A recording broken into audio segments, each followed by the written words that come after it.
Hello and welcome to CATEX TV today, Monday the 20th of January.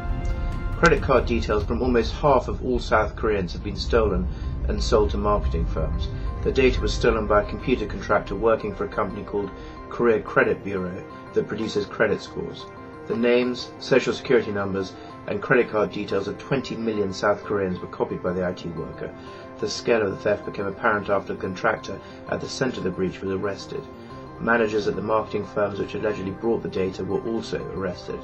Early reports suggested that the contractor got hold of the giant trove of data thanks to Access Korea Credit Bureau enjoys to databases run by three big South Korean credit card firms.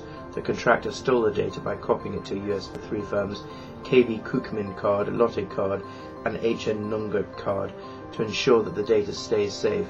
A task force has been set up to investigate the impact of the theft.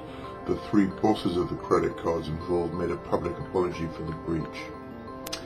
Iran halted its most sensitive uranium enrichment work on today as part of a landmark deal struck with world powers, easing concerns over the country's nuclear program and clearing the way for a partial lifting of sanctions, according to both Tehran and the United Nations. An Iranian state TV broadcast said authorities halted enrichment of uranium to 20%, just steps away from bomb-making material, by conducting a series of downgrades of their centrifuges at the uranium enrichment plant. At least 21 people have been killed in a series of bomb blasts across the Iraqi capital Baghdad. At least 14 people were also wounded in the explosions. The deadliest single attack in which 7 people died struck a busy street market in the south of the city.